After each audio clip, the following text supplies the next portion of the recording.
അക്ഷരമ്മ നമ്മളെപ്പോഴും നമ്മളാ പോവാന്ന് പറയില്ലേ, നമ്പർ എനിക്ക് എഴുതി തന്നു ഇച്ചിക്കൊണ്ട് ടിഷ്യൂല് ഡ്രസ്സിംഗ് റൂമെന്ന്. ഞാൻ എനിക്ക് പോകുന്നു വിചാരിക്കുന്ന ടൈമില് എന്നിട്ട് പറഞ്ഞ് ഇവിടെ പറഞ്ഞ വൈറ്റ് വാഷ് ചെയ്യലാണ്, അതനുസരിച്ച് പ്രവർത്തിക്കാം, നമ്പർ പറഞ്ഞിട്ട് പറഞ്ഞോട് നൂറക്കും.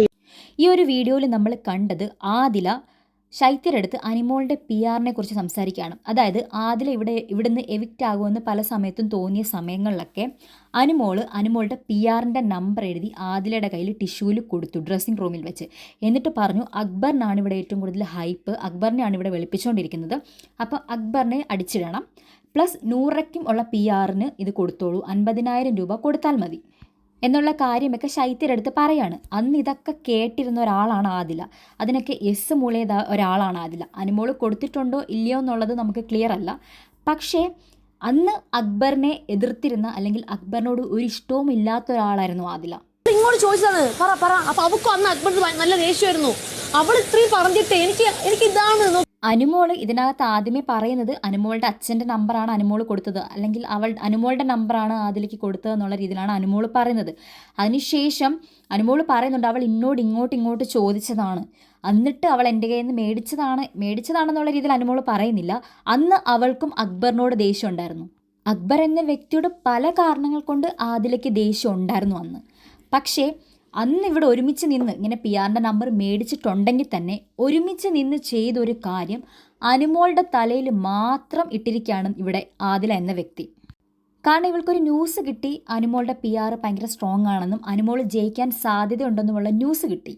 അപ്പോൾ ഇനി ഈ കട്ടപ്പയ്ക്ക് ആകെ ചെയ്യാൻ പറ്റുന്നൊരു കാര്യം അനുമോളെ ഏത് വിധേനയും അടിച്ചിടുക എന്നൊരു കാര്യമല്ലേ ഉള്ളൂ. ആദിലയുടെ സ്വഭാവം എല്ലാവർക്കും അറിയാം. ആദിലയ്ക്ക് ദേഷ്യം വന്നാൽ ആദില ഏതറ്റം വരെയും പോവും, എന്ത് കൊളരുതായ്മ വേണമെങ്കിലും ചെയ്യും. അത് ഓൾറെഡി ആദില തന്നെ പറഞ്ഞിട്ടുള്ള കാര്യമാണ്. അനുമോളോടാണെങ്കിലും അവിടെയുള്ള എല്ലാവരോടും പറഞ്ഞിട്ടുണ്ട്. പിന്നെ അതിനുവേണ്ടി കുറേ മാനിപ്പുലേറ്റ് ചെയ്യാൻ വേണ്ടി സരിക പോലുള്ള ആൾക്കാർ വന്നിട്ട് കുറേ അനുവിൻ്റെ കാര്യത്തിൽ മാനിപ്പുലേറ്റ് ചെയ്ത് നമ്മുടെ ആദിലയുടെ അടുത്ത് കൊടുത്തിട്ടുണ്ട്. അപ്പം ഇതിൻ്റെയൊക്കെ കാരണം കൊണ്ടാണ് ഇവളിത് പെട്ടെന്ന് പുറപ്പെടുവിച്ചുകൊണ്ട് വന്നത്. ഇനി നമുക്ക് അടുത്ത വീഡിയോ ഒന്ന് കാണാം. ഈ കൈ വെച്ച് ഞാനും പറഞ്ഞു കൈ വെച്ച് ഇതാക്ക്, അല്ലാതെ പുള്ളിക്ക് ഇരിക്കാൻ പറ്റാണ്ട് പോകാൻ പറ്റത്തുള്ളൂ എന്നൊക്കെ. അപ്പൊ അനു എന്നോട് കാണിച്ച് തന്നെയാണ് അവൻ ഇതാണെന്ന്, നിരമ്പനാണെന്ന്. ആ ചെറുക്കനോട് എനിക്ക് ദഹിക്കും. അടുത്തതിനി ആരുടെ കാര്യമാണ് പറഞ്ഞു കൊടുക്കുന്നതെന്ന് അറിയാവോ? വേറെ ആരുടെയും അല്ല, നമ്മുടെ ആര്യൻ്റെ കാര്യമാണ്. കാർ ടാസ്കിൻ്റെ ഇടയ്ക്ക് നൂറയുടെ ദേഹത്ത് ആര്യൻ എന്തോ കൈവയ്ക്കുമോ എന്തോ അനീഷേട്ടനുമായിട്ട് എന്തൊക്കെയോ പ്രശ്നങ്ങൾ അതിനകത്ത് ഉണ്ടായിരുന്നല്ലോ, അനീഷേട്ടനെ തെള്ളുകയും പിടിക്കുകയൊക്കെ ചെയ്യുന്നത്.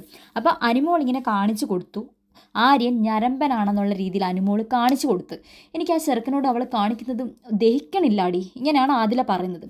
ഈ ആദിലയും നൂറയും കൂടെ ആര്യനെക്കുറിച്ച് എന്തൊക്കെയാണ് പറഞ്ഞുണ്ടാക്കിയെന്ന് ഒരുവിധപ്പെട്ട ബിഗ് ബോസ് കാണികൾക്ക് എല്ലാവർക്കും അറിയായിരിക്കും.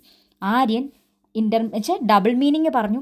ആര്യൻ നൂറയുടെ വയറ്റിൽ കിസ് ചെയ്യുന്നത് പോലെ സീൻ കാണിച്ച് ചുണ്ടുകൊണ്ട് ആക്ഷൻ ഇട്ടെന്ന്. അത്രയും വൃത്തികെട്ട രീതിയിൽ ആര്യനെക്കുറിച്ച് പരാമർശിച്ച 2 എണ്ണങ്ങളാണ് ആദിലയും നൂറയും.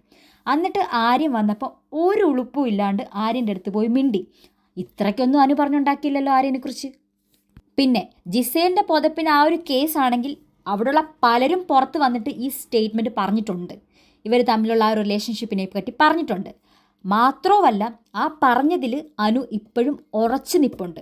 പക്ഷേ ആര്യനെക്കുറിച്ച് ഈ വർത്തമാനം പറഞ്ഞവളുമാരുടെ സ്റ്റാൻഡ് ഇപ്പം എന്താണെന്ന് നമുക്കൊന്ന് നോക്കിയാലോ. ആണെന്നാണ് ഞാൻ എടുത്തത്. എന്ന് പറഞ്ഞപ്പോൾ ഇവിടെ എന്തെങ്ങനെ അതും നിന്റെ അടുത്ത് ഞാനത് എക്സ്പെക്ട് ചെയ്യുന്നില്ല.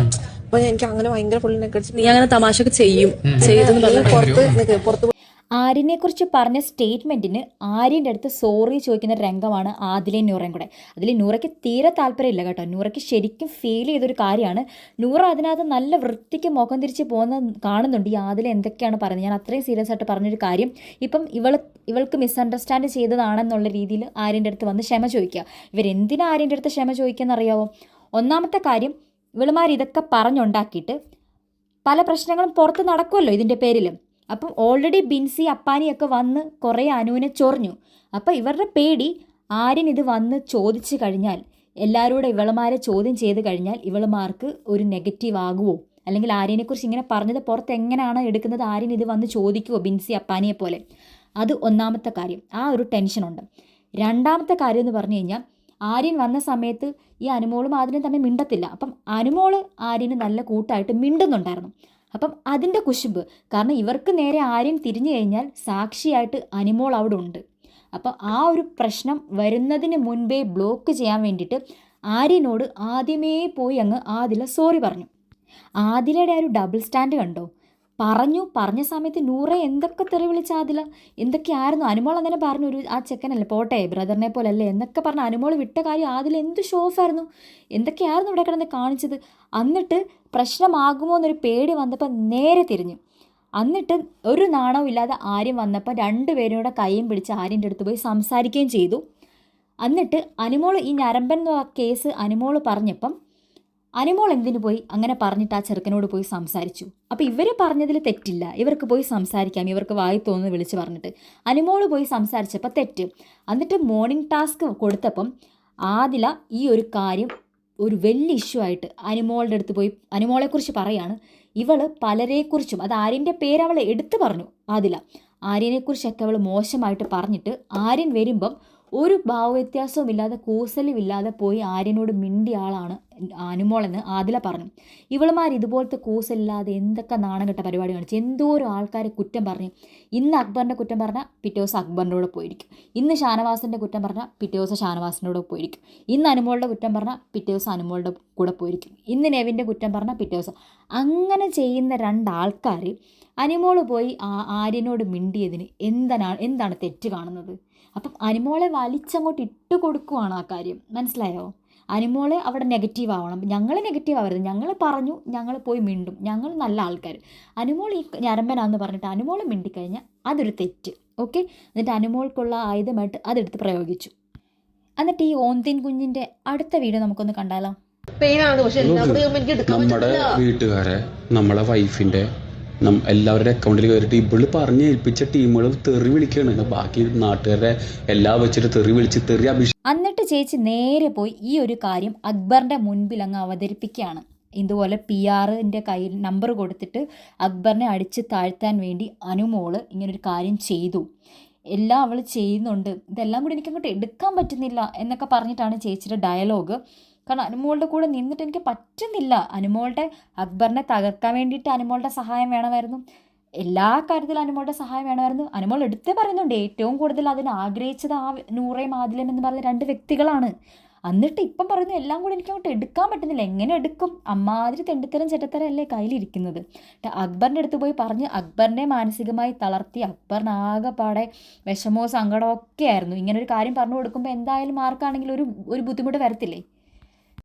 ഇതുപോലത്തുള്ള 100 കാര്യങ്ങളാണ് ആദില എന്ന് പറയുന്ന വ്യക്തിയുടെ ഇരിക്കുന്നത്. അപ്പം ആര്യൻ്റെ കാര്യം, ആ വയറ്റിൽ ഉമ്മ വെച്ചതൊക്കെ നൂറ വെറും ജെനുവിനായിട്ട് വന്ന് ആദിലെടുത്ത് പറഞ്ഞ കാര്യം, അങ്ങനൊരു സംഭവം തോന്നിയെന്ന്. ഗെയിമിന് വേണ്ടി സ്റ്റാൻഡ് മാറ്റിക്കളഞ്ഞ്. അതുപോലെ ആദിലയും അനുമോളും തമ്മിലുള്ളൊരു പേഴ്സണൽ സംഭാഷണമാണ്. ഇവൻ ദോ അവർ ആ ഒരു നമ്പർ കൊടുത്തിട്ടുണ്ടെങ്കിലും അതൊരു പേഴ്സണൽ സംഭാഷണമാണ്. ഒരു കാര്യത്തിലും വേണ്ടിയിട്ട് അവൾക്ക് അത് ഇവിടെ എടുത്തിടേണ്ട ആവശ്യമില്ല. ഇവളും കൂടെ ചേർന്ന് നിന്നിട്ട് ചെയ്തൊരു കാര്യമായിരിക്കാം അത്. എന്നിട്ടൊരു കാര്യം വന്നപ്പം അനുമോൾക്കെതിരെ ഉപയോഗിക്കാനുള്ളൊരു കാരണമാക്കിയിട്ട് അവൾ അത് എടുത്തു. ഇതാണ് ആദിലയുടെ ഡബിൾ സ്റ്റാൻഡേർഡ് എന്ന് പറയുന്നത്. എന്നിട്ട് വേറൊരു കാര്യം നിങ്ങൾ കേൾക്കണം. ആദില ഈ ഒരു കാര്യം അനുമോളുടെ അടുത്ത് പബ്ലിക്കായിട്ട് എല്ലാവരുടെയും മുൻപിൽ വെച്ച് ചോദ്യം ചെയ്യാമെന്ന് അക്ബറിനും ബാക്കിയുള്ള എല്ലാവർക്കും, അത് കേട്ട് നിന്ന് എല്ലാവർക്കും വാക്ക് കൊടുത്തു.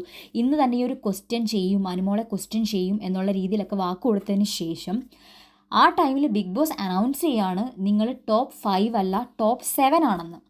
ആ മൊമെൻറ്റിൽ ആദില അടുത്ത മലക്കം പറഞ്ഞു. കാരണം ഞാൻ ടോപ്പ് 7-ലാവാൻ പോവല്ലേ, അപ്പം ഞാനിവിടെ നിൽപ്പുണ്ടല്ലോ, ഞാൻ 100 ഡേയ്സ് തികയ്ക്കുമല്ലോ. അപ്പോൾ പിന്നെ ഈ അനുമോൾക്കെതിരെ വെറുതെ ഒരു ഇട്ട് കൊടുക്കേണ്ട കാര്യമുണ്ടോ? അനുമോളെ വെറുതെ തേജോവധം ചെയ്തിട്ട് ഞാൻ എന്തിനാ വെറുതെ നെഗറ്റീവ് അടിച്ച് ഞാൻ പുറത്ത് പോകുന്നത് എന്തിനാ? അവിടെ നൈസായിട്ട് അനുമോളുടെ കൂടെ അങ്ങ് നിൽക്കാം എന്ന് പറഞ്ഞിട്ട് അക്ബറിനെയും കൂട്ടുകാരെയും ആദിലവിടെ ചതിച്ചു.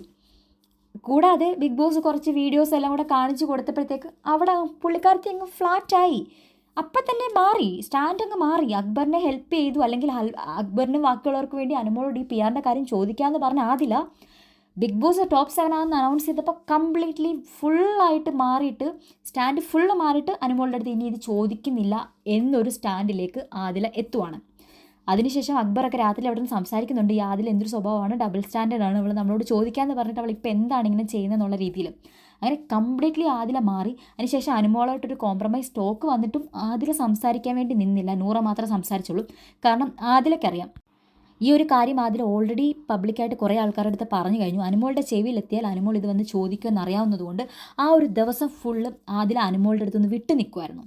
എന്നിട്ടാണ് ഈവനിങ് എവിക്ഷൻ വരുന്നത്, മിഡ് വീക്ക് എവിക്ഷൻ വരുന്നത്. അന്നേരം ആദില ഒട്ടും പ്രതീക്ഷിച്ചില്ല, ആരും പ്രതീക്ഷിച്ചില്ല. ടോപ്പ് 7 എന്ന് പറഞ്ഞിട്ട് ടോപ്പ് 5 ആവാൻ പോവാണ്, ഒരാൾ എവിക്റ്റ് ആവുമെന്ന് പറഞ്ഞിട്ട് ആദില എവിക്റ്റ് ആയ സമയത്ത് ആദില അവിടെ ഇരുന്ന ശൈത്യയോടും അതേപോലെ നൂറയോടും ചോദിക്കുകയാണ് ഈ ഒരു കാര്യം ഞാൻ ഇപ്പം പറയട്ടെ എന്ന്. അപ്പോൾ അന്നേരം പറയാതിരുന്നത് പുള്ളിക്കാരത്തി എവിടെ നിൽക്കും, എവിക്റ്റ് ആവില്ല. അപ്പോൾ പുള്ളിക്കാരത്തിൻ്റെ ആ ഒരു ഇത് സേഫാക്കി നിർത്താൻ വേണ്ടിയിട്ട്. പക്ഷേ ഇപ്പോൾ ഔട്ടായല്ലോ, ഇനി അനുമോളെ താഴ്ത്തേണ്ടത് ഇവളുടെ ഒരു ഇതാണ്. അപ്പോൾ പറഞ്ഞ സമയത്ത് മറ്റവർ പറഞ്ഞു വേണ്ട അതൊന്നും പറയണ്ട, തൽക്കാലം നീ പുറത്ത് പോയി. നൂറ പറഞ്ഞു ഇനിയെങ്കിലും ഞാൻ ഇവിടെ ഉണ്ടല്ലോ, അപ്പോൾ എനിക്ക് വേണ്ടി എന്തെങ്കിലും നീ പോയി ചെയ്യുക, അല്ലാതെ ഇവിടെ ഉള്ളവരുടെ കുളം കലക്കി നിൽക്കാതെ നീ പോകുന്ന രീതിയിൽ നൂറ ഓടിച്ചു വിടുന്നുണ്ട്. നൂറ കുറച്ചും കൂടെ ബുദ്ധിയായിട്ടാണ് പ്രയോഗിക്കുന്നത്. ആദില എല്ലാത്തിനകത്തും കയറി ഓവറായിട്ട് ഇടപെട്ട് എല്ലാം കുത്തി കുളവാക്കി, എല്ലാം ഡബിൾ സ്റ്റാൻഡ് കളിച്ച്. പിന്നെ ഒരു കാര്യമില്ലാതെ സരിക ചേച്ചി കുറേ കുറ്റവും കുറവും വന്ന് അനുമോളുടെ കാര്യങ്ങൾ ഓരോന്ന് പറഞ്ഞു കൊടുത്ത് അതെല്ലാം കൂടെ കേട്ട് തലയിൽ വെച്ചിട്ട് സരിക ചേച്ചിയാണ് ലൈഫ് ലോങ് ഫ്രണ്ടായിട്ട് വേണ്ടെന്ന് വരെ ഒരു ടാസ്കിൻ്റെ ഇടയ്ക്ക് ആദില പറഞ്ഞു.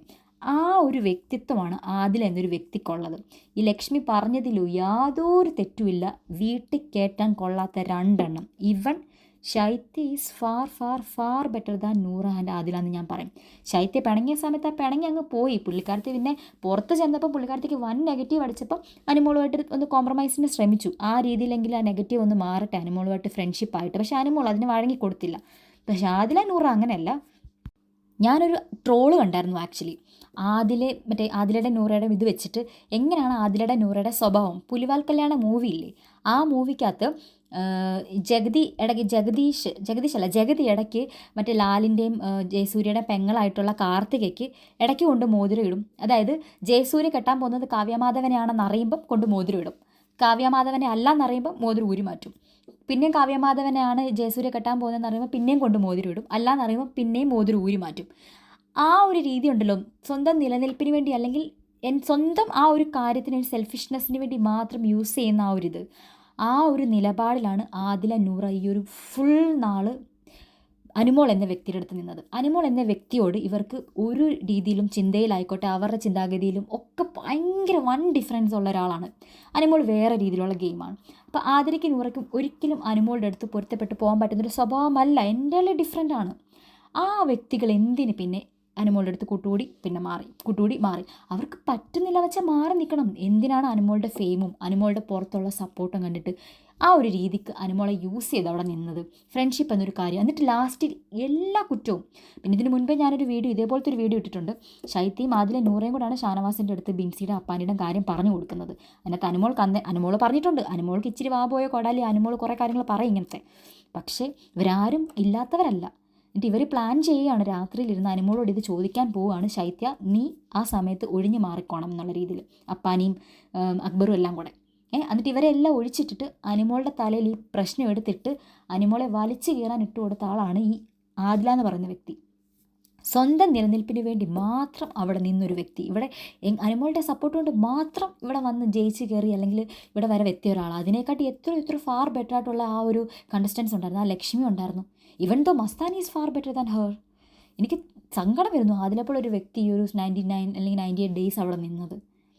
ഇവളെയൊക്കെ മനസ്സിലാക്കാതെ പോവരുത്. അപ്പം വൈഫായിട്ട് ഒരിക്കലും അടുത്തൊരു മിഡ് വീക്ക് എവിക്ഷൻ വരുവാണെങ്കിൽ നൂറ പോട്ടെ, ഒരിക്കലും നൂറയുടെ ഒരു ക്യൂട്ട്നെസ് കണ്ടിട്ട് ആരും വോട്ട് ചെയ്യരുത്. അപ്പോൾ ഇതൊക്കെയാണ് അനുമോൾക്കെതിരെ നടന്നിട്ടുള്ളത്. ഇതുപോലത്തെ 100 കാര്യങ്ങളുണ്ട് ആദില ചെയ്തിട്ടുള്ളത്, സ്റ്റാർട്ടിങ് തൊട്ട് ബാക്ക് സ്റ്റാബിങ്.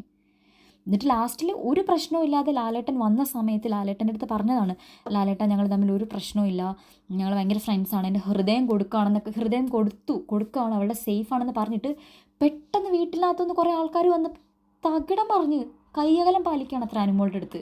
പിറ്റേ ദിവസം റെന ഫാത്തിമ വന്ന് നൂറയോട് പറയാണ് നമ്മുടെ അനുമോൾക്ക് നല്ല സപ്പോർട്ടുണ്ട് പുറത്ത്.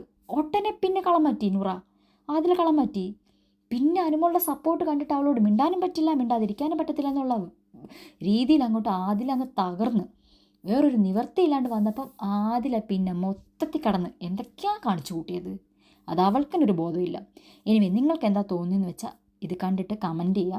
അതേപോലെ നിങ്ങൾക്ക് വയസ്സായിട്ട് തോന്നുന്ന ആൾക്കാർക്ക് മാത്രം വോട്ട് ചെയ്യുക. വോട്ട് ഒരിക്കലും സ്പ്ലിറ്റ് ചെയ്യരുത്, ഒന്നിൻ്റെ പേരിൽ സ്പ്ലിറ്റ് ചെയ്യരുത്.